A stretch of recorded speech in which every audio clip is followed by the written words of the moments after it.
can hear me, you can hear him. So welcome to the evening. What I'll do tonight is we'll have a general chat, myself and Tony, about life, what's kind of happening in the Premiership, Project Restart. Feel free, please, to ask any questions that you wish. If you type them into the Facebook page, I pick them up here. So, I will ask any questions.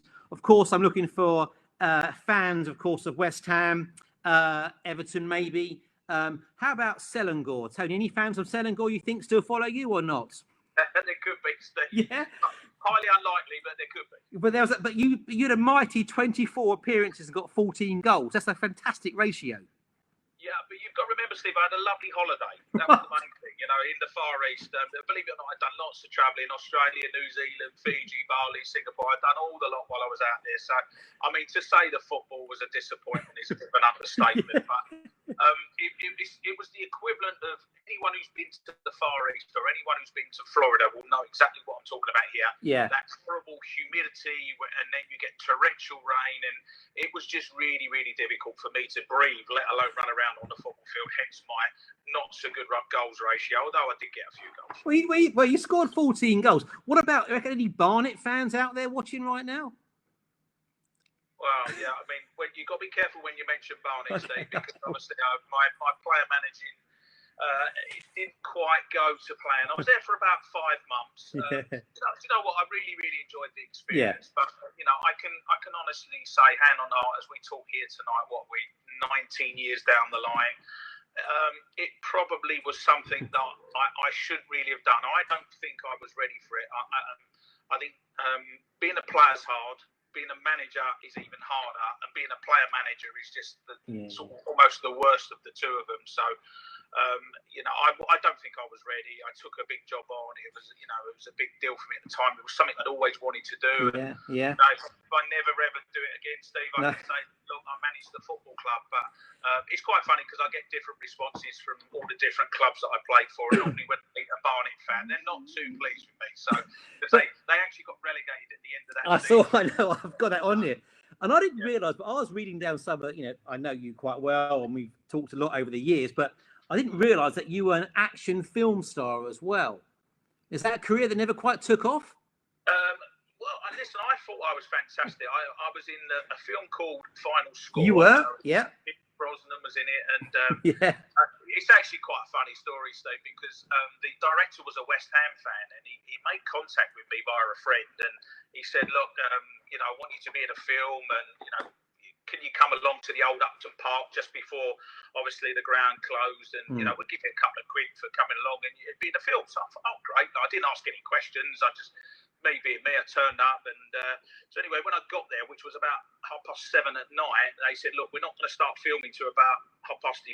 I said, well, what are we doing? He said, it's simple. He said, we're going to kill you. And I went, oh, okay. I said, well, what have I got to do? He said, well, you're going to be shot. He said, you've got to play dead. I said, well, how do I do that? I said, not being funny, but I've never been shot before. I've never been dead before. But it was actually, the film was a great experience, great fun doing it. And I've recently made a comeback.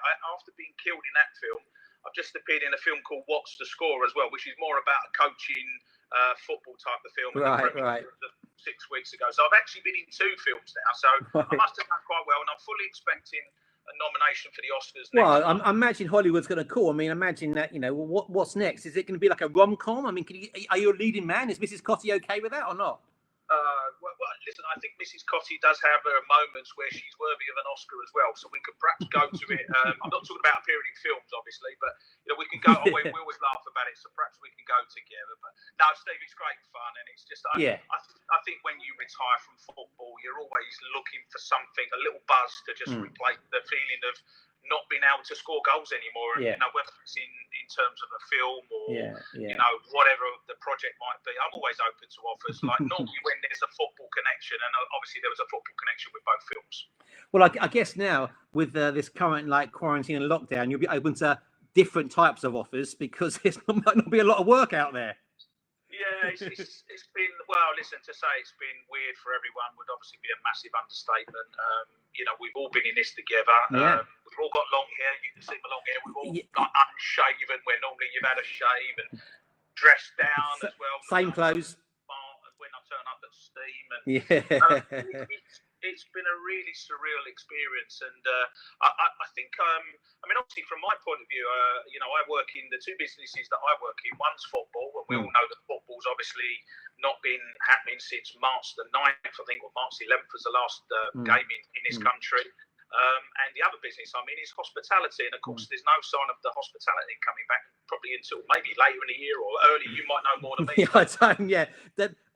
Don't get me going on that, because I've absolutely no idea when and if we'll be back. I mean, I'm assuming it'll be, I don't know, maybe late August, maybe September, but there'll be restrictions, as we all know. And how long will be before we get back to fully doing events, I just don't know. But so it's made it difficult for everyone, isn't it? And you know, we've all been housebound. Yeah. I think I've been lucky from the point of view that both my wife and my wife's son Sam, who as you met, kind of sought me out tonight on this experience. So you know, they've both been at home. One's furloughed and one's working from at home. Okay. And I think that's been good for me, because I think, listen, I'm lucky. I've got a nice back garden where I can sit and have a little bit of the summer. But I think if you're on your own for long periods of time, you know, I do really feel for people that are, you know, they're in isolation, long periods on their own. Some people are living on